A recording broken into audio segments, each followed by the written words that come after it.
In this video, I want to share with you two different approaches to warming up to top weight. A lifter that puts 100% effort into every lift, and in the early weights, they'll catch the bar really high, for example, on a snatch. They will put 100% effort in, and as that weight gets heavier and heavier, their receiving position will get lower and lower until eventually, when they get to top weight, they find themselves right down in a deep squat position. Compare that way of lifting to a lifter that modifies the amount of effort put into each weight as the weight goes up, but the movement stays the same. This is what I endorse. So a lifter would come past their knees with a light weight.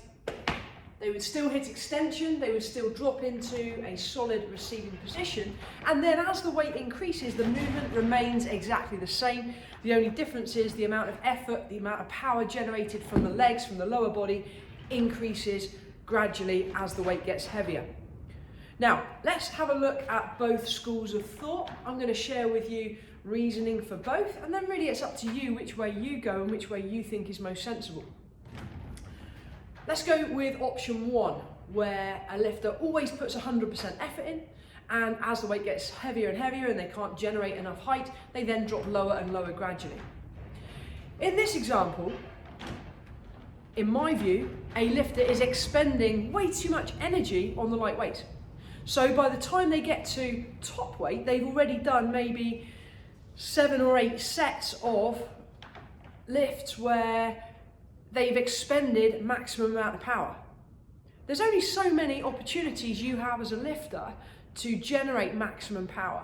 You normally only have a small number of opportunities to do that in any one session before your body starts to get too fatigued. So that is one of the reasons why, or one of the main reasons why I would not use that approach, because a lifter who gets to top weight has already done all of those warm-up sets, giving maximum power, maximum output, and then has to find it again when the weight gets super heavy. My other reason for not liking that style or that approach is because the position is different every single time. Yet when we get to heavy weights, when we get to those maximum weights, the lifter has only been into a deep squat position, the same as they want to achieve when the weight gets really heavy, a very limited number of times.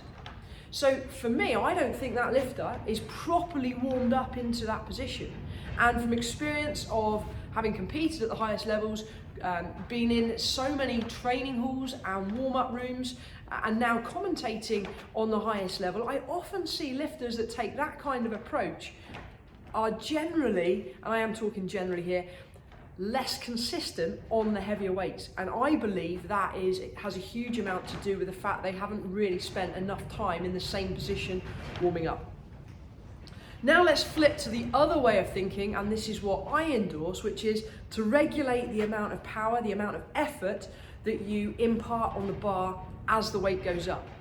The movement always stays the same. Just because we're putting less effort in doesn't mean that we're not hitting extension, and doesn't mean that we're not fast. We are absolutely fast, sharp, powerful, but whilst working through those exact same positions, we're just not putting too much effort in. Therefore, the bar never really travels much higher than the waistband.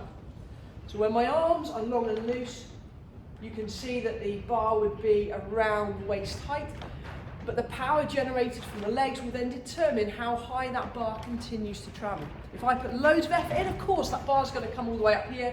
That's where we catch it high. I don't want that. I want minimal effort on the light weight so the bar stays all the time down here. And that is going to replicate the same height that the bar would travel on a maximum weight. When that weight is super heavy and you physically cannot generate any more upward momentum, that is the same position that I want all of the other lifts to replicate. A lifter that does or follows this theory, this thinking, will be super warmed up in the squat position when the weight gets heavy. They will know exactly where they've got to be because they've already done however many warm-up sets prior. The other thing with this is you're not wasting energy. You're only putting in enough energy on each weight as you're building up to execute the lift.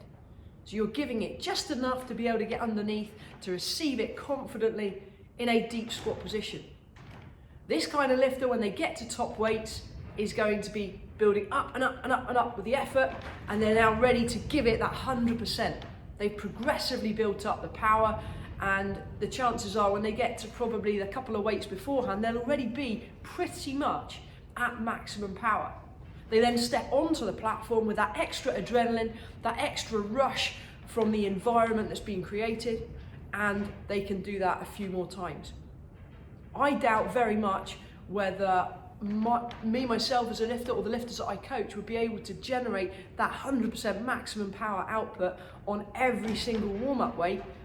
And plus, as I've just said, really keen that they warm up in a great position. I want them on top weights, knowing exactly where they've got to be underneath the bar. No hesitation, every lift is sharp, because that is exactly how they've warmed up.